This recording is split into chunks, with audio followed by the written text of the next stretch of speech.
Aujourd'hui, j'ai envie de m'adresser à quelqu'un qui se sent impardonnable, à quelqu'un qui est accablé par la honte, par la culpabilité. Peut-être que tu as péché plusieurs fois, peut-être que tu as demandé plusieurs fois pardon pour le même péché et qu'à présent tu as l'impression que le Seigneur ne peut plus te pardonner, comme si tu étais arrivé à la limite de sa grâce.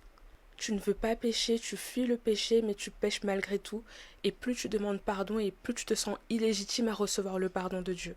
Aujourd'hui, je pense que le Seigneur veut te dire que non, tu n'es pas impardonnable, et même, je vais te surprendre, tu es sur la bonne voie de la repentance. Je vais te surprendre encore plus en te disant qu'aujourd'hui, c'est le Seigneur qui veut te reconquérir. Bonjour à tous et bienvenue sur Le Voile déchiré. Je suis Christévi Kalaka, vous pouvez m'appeler Chris et je suis hyper heureuse de vous retrouver aujourd'hui pour partager un passage que j'aime profondément, que j'ai découvert à travers Dieu littéralement. C'est un passage qui m'avait mis à cœur et c'est d'autant plus beau que c'est un passage que je n'avais jamais vraiment entendu dans des prédications. On va donc parler d'un passage dans le livre de Osée. Et j'entends très rarement de prédications sur le livre de Osée. Et pourtant, il y a des véritables pépites qui y sont cachées et c'est ce qu'on va découvrir ensemble. Et aujourd'hui, le thème qu'on va aborder il est d'autant plus important pour moi que je pense véritablement qu'il va parler à beaucoup de personnes qui à ce jour se sentent impardonnables, comme je l'ai dit dans le titre, qui ont l'impression que parce qu'ils ont trop péché, parce que ils demandent trop pardon pour le même péché, ils ne peuvent plus recevoir le pardon de Dieu. Et je sais que ça va parler à beaucoup de personnes. Je sais qu'il y a énormément de personnes qui se sentent illégitimes, ne serait-ce que de venir au devant de Dieu parce qu'ils se sentent tout simplement trop sales, trop salis par leurs propres fautes et qui peinent à se pardonner à eux-mêmes et du coup qui projettent ça sur Dieu en se disant si moi j'arrive pas à me pardonner, comment Dieu pourra me pardonner. Et c'était une posture dans laquelle moi-même j'ai été plusieurs fois, où j'essaye d'avoir la meilleure marche possible devant mon Dieu, j'essaye le mieux possible d'abandonner tous mes péchés d'habitude, vous savez les péchés qu'on fait et qui font presque partie de notre quotidien ou notre habitude et qu'on a vraiment envie d'abandonner mais qu'on peine à abandonner parce qu'ils sont tellement ancrés en nous. Et à chaque fois on vient devant Dieu et on demande pardon, à chaque fois on vient devant lui et on s'excuse de cette faute à chaque fois, mais à chaque fois on se revoit retomber dans ce même travers. Et moi je sais qu'il m'est arrivé à un point où je demandais pardon à Dieu et en fait je me disais mais pourquoi il me pardonnerait cette fois-ci. J'ai littéralement demandé pardon 100 fois pour le même sujet. Pourquoi est-ce qu'il me pardonnerait cette fois-ci. J'avais le sentiment, d'autant plus quand parfois il y avait des saisons un peu plus où j'avais l'impression que c'était un peu le silence de Dieu. Je me disais, oh, ça y est, j'ai abusé de sa grâce et ça y est, il veut plus me pardonner. J'ai abusé de sa compassion et ça y est, il veut plus m'entendre, il veut plus me parler. C'est marrant la manière dont on projette des comportements humains, des caractéristiques humaines sur Dieu alors que Dieu est absolument unique et que son amour surtout est absolument unique et incomparable à ce que nous, on sait donner. Nous, il est vrai, lorsque quelqu'un nous fait du mal une fois, deux fois, trois fois, il arrive un point où pardonner devient extrêmement difficile. Pour certains même impossible. Mais c'est pas une caractéristique qu'on devrait projeter sur Dieu parce que justement le Seigneur nous a présenté une nouvelle façon d'aimer, une nouvelle façon de montrer sa compassion qui est complètement hors de ce monde, qui correspond seulement au royaume des cieux, mais qui n'est pas du tout commun à ce monde. Ce monde qui dit que je te pardonnerai une fois, je te laisserai peut-être une deuxième chance, mais au bout de la troisième fois, je pense que ça suffit. Et ben, justement, là, le Seigneur, il fait quelque chose de complètement différent. Il dit, même si tu me fais mal 7 fois, 77 fois, je te pardonnerai encore. Donc tout ça, c'est une vérité. Cependant, ce que l'on ressent, la culpabilité et la honte qu'on ressent, c'est aussi une réalité. Et c'est quelque chose qu'il faut justement aborder. Et donc, j'ai envie qu'on fasse une distinction très claire entre culpabilité, honte et la notion que je vais introduire là de conviction du Saint-Esprit. Alors, qu'est-ce que la honte et la culpabilité? La honte et la culpabilité, c'est quelque chose qui va justement vous faire prendre conscience du fait que vous avez fait une faute, mais qui va vous écraser, vous accabler. La honte et la culpabilité, c'est un véritable poids qui est sur nos épaules.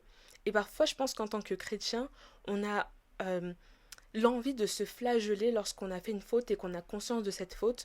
En revanche, lorsqu'on parle de conviction du Saint-Esprit, c'est le moment où justement on a fait une faute et que c'est le Saint-Esprit qui murmure dans notre cœur que ce qu'on a fait c'est mal. Et cette conviction, elle va être différente de la culpabilité parce que là où la culpabilité et la honte vont nous paralyser, vont nous donner envie, comme vous savez Adam et Ève quand ils ont péché, d'aller se cacher, d'aller s'éloigner de Dieu, la conviction du Saint-Esprit, elle va nous donner envie de prendre un pas de recul et de se dire waouh, je suis endeuillée par la faute que j'ai commise, je sais que ça attriste le Saint-Esprit, je sais que ça attriste Dieu, et donc ça nous fait mal.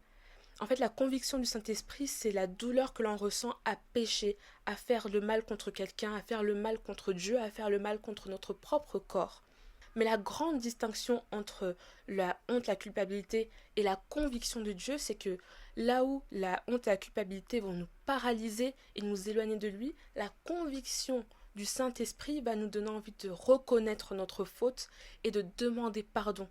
Là où la honte va nous faire fuir, la conviction du Saint-Esprit va nous faire courir après Dieu pour dire Seigneur, j'ai péché, j'ai conscience de ce que je viens de faire, je viens vers toi et je te supplie, pardonne-moi Seigneur, je reconnais ma faute, je l'ai vu, j'ai fait ça, ça, ça, et je te demande pardon Seigneur. Et justement, comment faire cette distinction entre la voix de l'ennemi ou de notre chair qui nous accable et qui nous pointe du doigt et la voix de Dieu, c'est dans le fruit que ça produit. Est-ce que ce que tu ressens dans ton cœur, ça te donne envie de fuir et de te cacher comme Adam et Ève, d'aller loin de la face de Dieu et de te dire que tu ne mérites plus son amour? Ou est-ce qu'au contraire, cette voix dans ton cœur te dit tu as fait quelque chose de mal et tu ne devrais plus le faire? Et va maintenant courir aux pieds de Dieu et va lui demander pardon et reste à ses pieds, fuis ce mal et fuis ce péché. Si c'est la première voix, fuis-la. Ne l'écoute pas parce que c'est la voix du mensonge, c'est la voix du diable, c'est la voix de l'ennemi. Lorsque tu identifies la voix de Dieu, lorsque tu identifies la conviction qui vient du Saint-Esprit, comment y répondre? Tu vas y répondre par la repentance. Tu vas venir au pied de Dieu et tu vas demander pardon à ton Dieu pour la faute que tu as commise. Tu vas étaler ton cœur, étaler les fautes que tu as commises en pensée, en acte. Tu vas citer le péché que tu as commis, tu vas le mettre devant de Dieu en disant voilà, j'ai péché, j'ai commis une faute, j'ai honte de la faute que j'ai commise, je suis attristée par la faute que j'ai commise, mais je viens au devant de toi, Seigneur, parce que je ne me cacherai pas et je ne cacherai pas ma faute, je ne serai pas complice de la faute que j'ai commise. Je vais l'exposer au devant de toi parce que je sais que devant toi, le péché ne peut pas résister, la faute, la mort ne peut pas résister. Alors voilà, je l'étale au devant de toi et je te demande pardon et je te supplie de m'aider à changer, à me repentir pour toujours, à abandonner mes mauvaises voies et à te suivre. Et finalement, c'est la démarche du fils prodigue. Le fils prodigue qui était parti pour vivre une vie dans le péché, qui s'était éloigné de son père, mais il arrive à un point où la parole dit, étant revenu à lui-même, et étant revenu à sa conscience, il a réalisé sa faute, il a réalisé son mal, mais il ne s'est pas dit mon père ne me pardonnera pas, mon père me déteste. Ce qu'il s'est dit, c'est j'irai vers mon père. Et lorsqu'il est allé, lorsqu'il s'est levé, qu'il est retourné vers son père de loin, son père l'a vu et il l'a regardé avec des yeux d'amour et il a couru vers lui et il a préparé une fête pour lui parce que tout ce que le Seigneur attend, c'est notre retour. Le Seigneur, en nous voyant partir pour commettre nos fautes, en nous voyant nous éloigner de lui, commettre nos fautes, il se dit pas qu'il a et qu'il meurt. Au contraire, il se dit j'attends le jour où mon enfant reviendra à lui-même et qu'il reviendra à moi. Et je courrai vers lui et je le recevrai avec une fête et j'ouvrirai mes bras grands pour lui parce que je l'aime. Et donc là, peut-être que vous me regardez, que vous n'avez jamais ressenti cette conviction, peut-être que vous avez ressenti de la honte, peut-être même que non, mais peut-être que vous n'avez jamais ressenti cette conviction du Saint-Esprit et que vous vous demandez mais comment la ressentir, comment avoir cette voix intérieure qui sait me faire distinguer le mal et le bien. Et cette conviction, elle ne vient que du Saint-Esprit.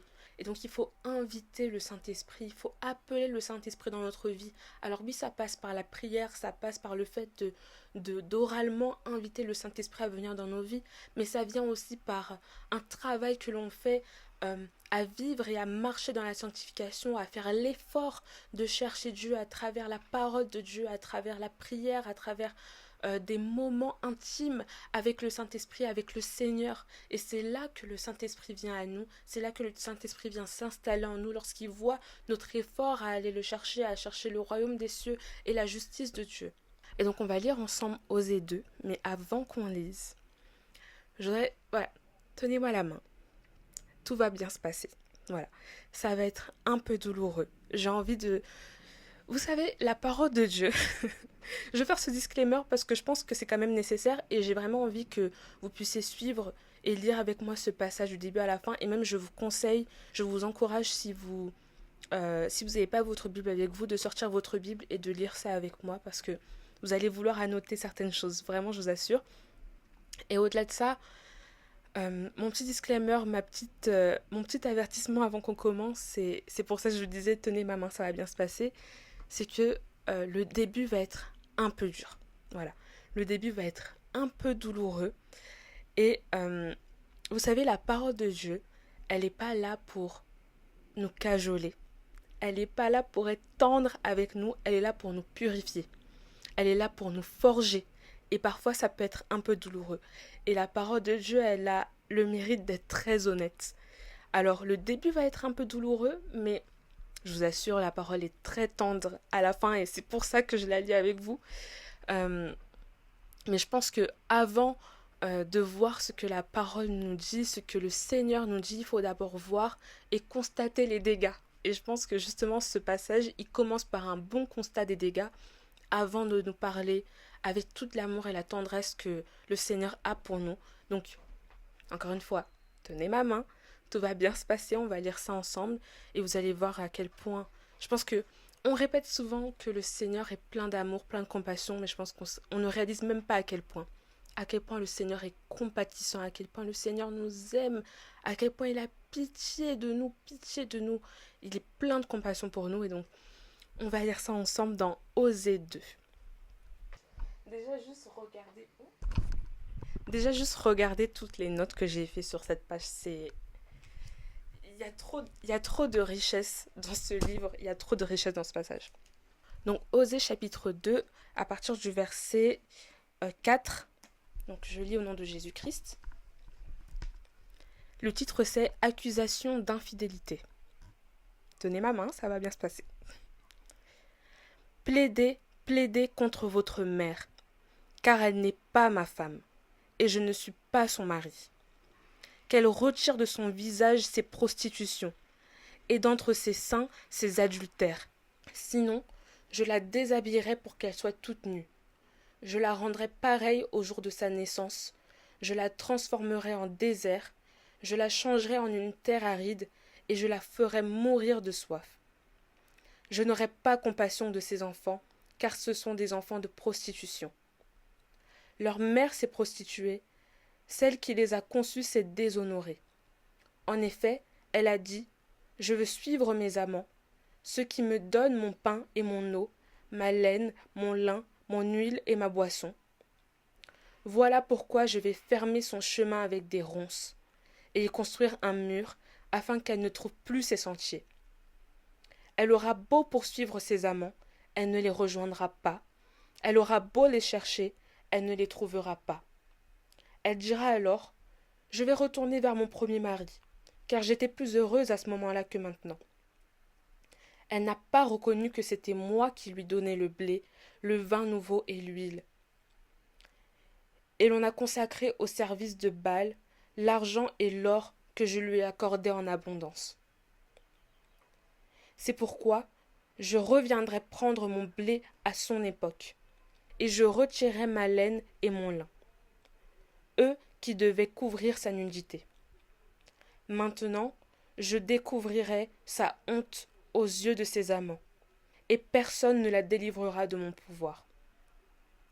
Je ferai cesser toute sa joie, ses fêtes, ses célébrations du début du mois, ses sabbats et toutes ses fêtes solennelles. Je dévasterai ses vignes et ses figuiers, eux dont elle disait « Voilà le salaire que m'ont donné mes amants. » J'en ferai une forêt, et les bêtes sauvages les dévoreront. J'interviendrai contre elle à cause des jours où elle faisait brûler de l'encens en l'honneur des Baals, où elle se parait de ses anneaux et de ses colliers, où elle suivait ses amants, tandis que moi, elle m'oubliait, déclare l'Éternel. C'est la première partie. On va lire la deuxième partie, mais déjà on va faire une pause sur ça. Alors comme vous le constatez, déjà pour remettre dans le contexte, là le Seigneur parle des enfants d'Israël. Vous savez le nombre de fois où les enfants d'Israël, bon comme nous, hein, mais vous savez le nombre de fois où les enfants d'Israël péchaient et revenaient au Seigneur, et péchaient gravement et revenaient au Seigneur, et péchaient encore gravement et revenaient au Seigneur. Et là, c'était un moment où justement ils péchaient gravement et où ils attristaient le Seigneur par leurs actions. Et donc le Seigneur parle de leurs actes et il compare l'Israël à une prostituée. Et c'est pour ça que je vous disais que c'est un peu dur, parce qu'au final, ici Israël, c'est nous. Les péchés que nous commettons, ce sont des idoles que nous mettons sur le trône à la place de Dieu. Les péchés que nous commettons, ce sont les amants dont parle le Seigneur ici en disant qu'on est infidèle à lui, qu'on commet de l'adultère à l'encontre du Seigneur avec nos amants, avec ces péchés que nous commettons et que nous mettons à sa place. Un passage par exemple que je trouve fort, c'est au verset 7 où il dit « En effet, elle a dit, je veux suivre mes amants, ceux qui me donnent mon pain et mon eau, ma laine et mon lin, mon huile et ma boisson. » Parce que ici le Seigneur il parle de la provision qu'on va chercher dans le péché au lieu d'aller le chercher auprès de Dieu. Là ici le Seigneur il parle de tous ces péchés qui constituent des substituts pour nous. Qu'est-ce que j'entends par substitut? C'est toutes les choses qu'on peut trouver chez Dieu, la paix, la joie, l'amour, la tendresse, et qu'on va chercher dans des choses extérieures, qu'on va chercher dans le monde, dans le péché, au lieu d'aller les chercher auprès de Dieu. Alors que justement au verset 10, il dit « Elle n'a pas reconnu que c'était moi qui lui donnais le blé, le vin nouveau et l'huile. Et on a consacré au service de Baal l'argent et l'or que je lui ai accordé en abondance. » Là, le Seigneur, il parle justement des provisions que lui nous donne et qu'au lieu de les mettre au service à son service à lui, au service de Dieu, au service du royaume de Dieu, on les met au service du monde, on les met au service du péché, on les met au service du mal. Et donc là, ici, ce passage, je le trouve déjà super fort pour illustrer le mécanisme du péché. Parce qu'une chose qu'on oublie souvent et dont on ne se rend pas souvent compte, c'est que lorsqu'on pêche, ce qu'on cherche réellement, c'est Dieu. Mais au lieu de chercher Dieu auprès de Dieu, on va le chercher dans ce qui nous paraît accessible, plus facile, ce qui nous paraît plus rapide. Et donc on lit ce passage et on se dit waouh, le Seigneur est vraiment en colère. Il est vraiment très en colère contre nous pour nos fautes, nos péchés, toutes les choses que l'on fait et qu'on commet contre lui. Et au-delà même de la colère, il est très attristé par nos fautes. Et donc comment faire pour revenir à lui après avoir fait tout ça? Et c'est là que à partir du verset 16, c'est là que je trouve ce passage d'une puissance incroyable parce que, encore une fois, le Seigneur va nous surprendre complètement et il ne va absolument pas agir comme on l'imagine, donc avec une haine contre nous ou un rejet, bien au contraire. Et je vais juste commencer par juste le verset 16. Dans la version que j'ai là, c'est la version de Louis II, je crois. La Bible nous dit c'est pourquoi, donc juste après ce que je viens de lire, hein, où donc ça se termine par j'interviendrai contre elle à cause des jours où elle faisait brûler de l'encens en l'honneur des Baals, où elle se parait de ses anneaux et de ses colliers, où elle suivait ses amants, tandis que moi, elle m'oubliait, déclare l'Éternel. Et juste après ce verset où il dit que elle fait tout ça contre moi pendant que moi, elle m'oublie, juste après ça, elle dit c'est pourquoi je veux la séduire et la conduire au désert, et je parlerai à son cœur.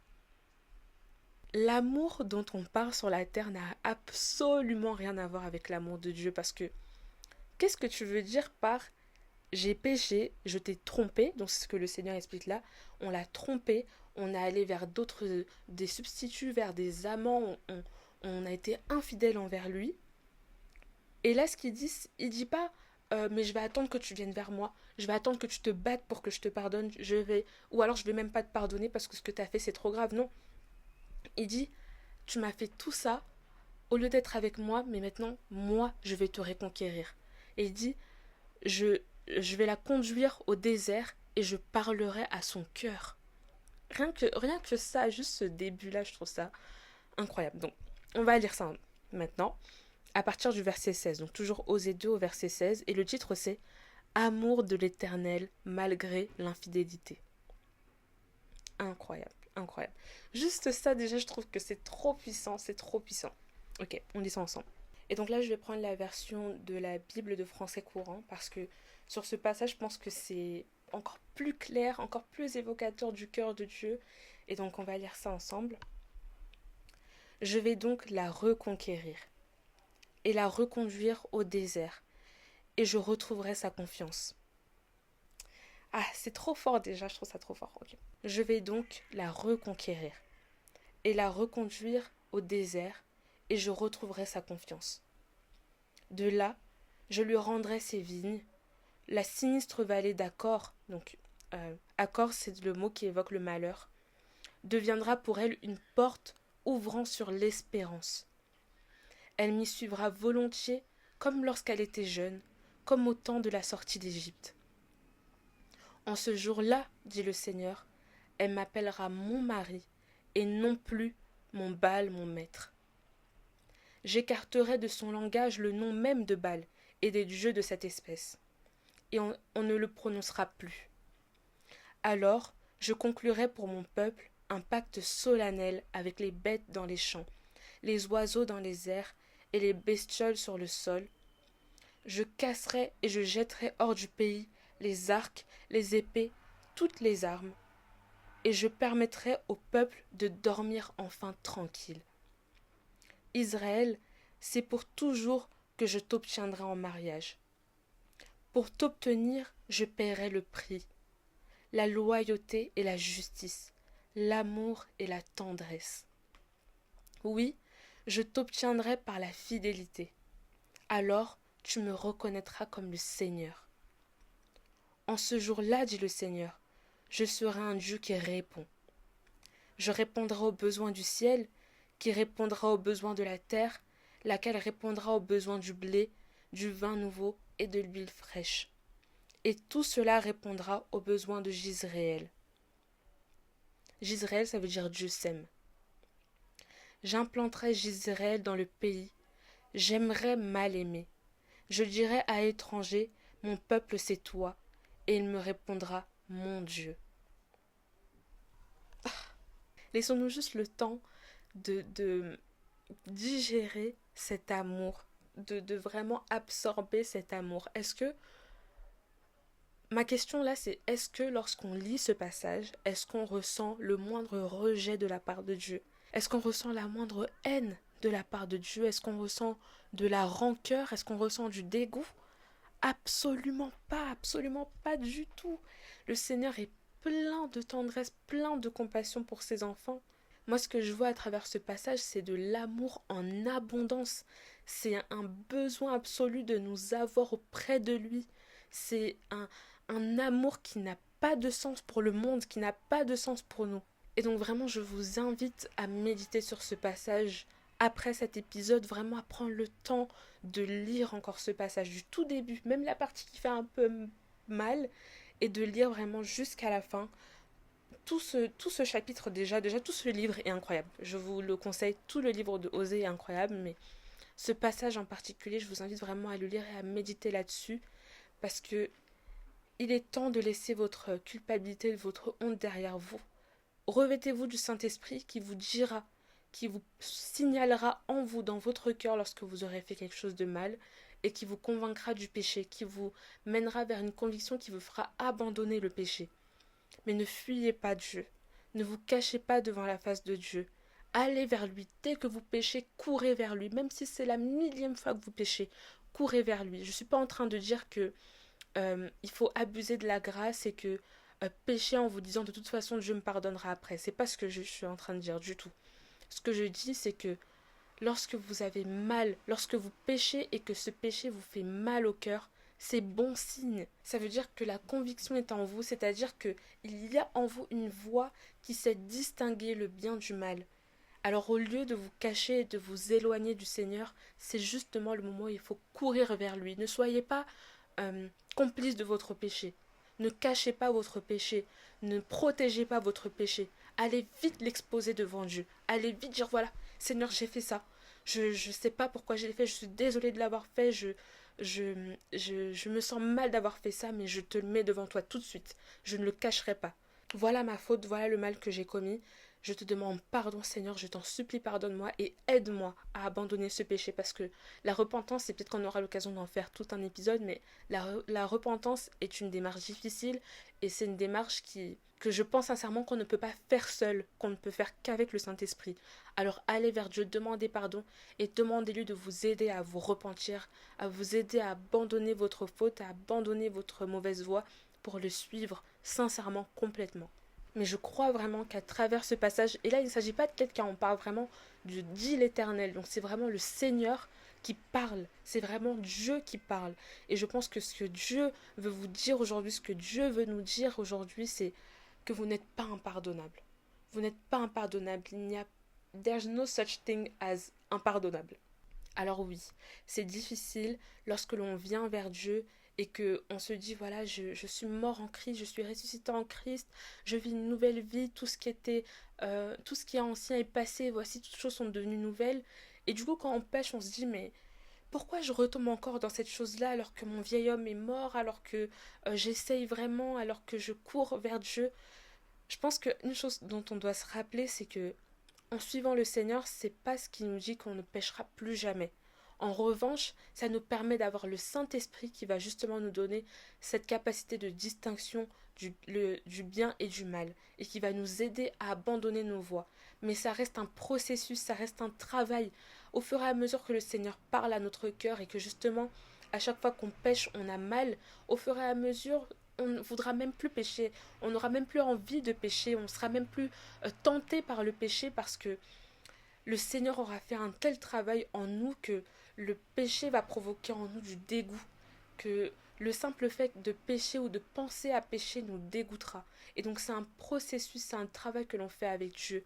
Et c'est pour ça que ce travail ne peut que se faire si on reste complètement en adéquation avec le Seigneur et si on reste vraiment accroché à lui et que justement on travaille avec lui et que dès qu'on pêche on court à lui. Et mon conseil pour toutes les personnes qui pêchent et qui répètent leurs péchés, qui demandent pardon, qui répètent leurs péchés et donc qui arrivent à un point où ils se disent je sais même plus demander pardon parce que je sais même pas si le Seigneur voudra me pardonner. D'abord, comme vous l'avez vu dans ce passage, non seulement il vous pardonne, mais en plus, il est prêt à vous reconquérir. Il est prêt à vous représenter son amour, il est prêt à vous rencontrer à nouveau et à vous parler avec une voix tendre, c'est ce qu'il dit dans sa parole. Tout ce que l'on a à faire, c'est ne nous cachons pas. Parce qu'aller se cacher après avoir péché, c'est comme accepter sa défaite et se dire voilà, de toute façon, j'arriverai pas, donc j'abandonne. C'est pas ce que le Seigneur nous appelle à faire. Le Seigneur, il nous appelle à courir immédiatement vers lui, dès qu'on a péché. Courir immédiatement vers lui, malgré ce qu'on peut ressentir, résister à cette honte, résister à cette culpabilité et courir immédiatement à Dieu et étaler notre cœur, étaler la douleur que ça provoque dans notre cœur et dire Seigneur, déjà je suis tellement reconnaissante de savoir que ce que j'ai fait c'est mal parce que ça me donne l'occasion de venir vers toi et de te demander pardon. Mais Seigneur, pardonne-moi. Je vous invite vraiment à lire la parole de Dieu parce qu'il y a des pépites qui sont cachées dans cette parole. Ce livre est tellement grand, il y a forcément des passages sur lesquels on ne s'est jamais attardé auparavant ou des passages sur lesquels on n'a jamais médité en profondeur. Lisez la parole de Dieu. La conviction, elle vient aussi de là, dans le fait de consommer cette parole de Dieu et de la laisser prendre place en nous. Et vraiment ma prière aujourd'hui, c'est que cet épisode ait pu alléger quelqu'un, que cet épisode ait pu libérer quelqu'un d'un poids de honte qui vient de l'ennemi, encore une fois. J'ai l'impression de le répéter à chaque épisode. Bon, non pas que j'ai fait 1000 épisodes, mais j'ai l'impression de le répéter à chaque épisode, mais l'ennemi est un menteur. C'est un véritable menteur. Et donc il ne faut absolument pas se laisser influencer par la voix de l'ennemi. Et donc je prie vraiment que quelqu'un ait pu être libéré d'un poids aujourd'hui, du poids de la culpabilité, du poids de la honte. Le Seigneur ne met pas cette honte sur vous. C'est des mensonges de l'ennemi. Le Seigneur ne met pas la culpabilité sur vous. Par contre, sachez que vous êtes sur la bonne voie. Si le péché vous attriste, vous êtes sur la bonne voie. La voie de la repentance absolue. Et comme il le dit dans sa parole, il est là pour vous reconquérir, il est là pour vous aimer. Et donc je vous invite vraiment à aller lire ce passage de votre côté, à méditer sur ce passage. Et je sais qu'il y a dans la parole de Dieu une puissance qui libère. Donc lisez ce passage, méditez dessus et le Seigneur va toucher votre cœur, j'en suis certaine. Je vous remercie vraiment d'avoir passé ce moment avec moi autour de la parole de Dieu. Merci de me laisser l'opportunité de parler du Seigneur avec vous. Et j'ai juste hâte de vous retrouver la semaine prochaine par-delà le voile déchiré.